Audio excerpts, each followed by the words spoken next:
Hey there, food enthusiasts. Welcome back to our channel. Today, we've got a tantalizing recipe that's bound to elevate your dinner game: baked lemon herb chicken with roasted broccoli. It's not just delicious, but it's also keto-friendly, so you can enjoy guilt-free. The secret to the flavorful punch in this dish is this incredible marinade that infuses every bite of the chicken with tangy lemon and aromatic herbs. It's as simple as mixing these ingredients together and letting the chicken soak up all that goodness.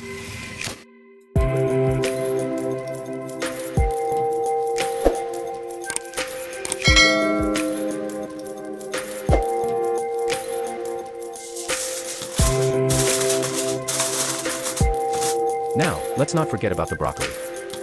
We're tossing these vibrant florets in a garlicky olive oil mixture before popping them into the oven. The result? Tender, slightly crispy edges that complement the chicken perfectly.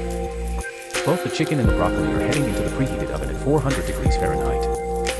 And now, we play the waiting game.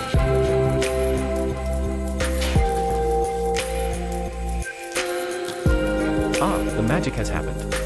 Our lemon herb chicken is tender and juicy, infused with those fantastic flavors. And check out the roasted broccoli, crispy, yet beautifully tender on the inside. Voila! A vibrant, flavorful, and healthy meal that's ready to serve. The chicken's internal temperature reaches a safe 165 degrees Fahrenheit, ensuring it's cooked to perfection. Absolutely mouth-watering. The zesty kick of the lemon with those aromatic herbs is a match made in culinary heaven. And that roasted broccoli? A delightful crunch with every bite. Thanks for joining us today. If you loved this recipe, don't forget to hit that like button and subscribe for more delicious culinary adventures. Until next time, happy cooking.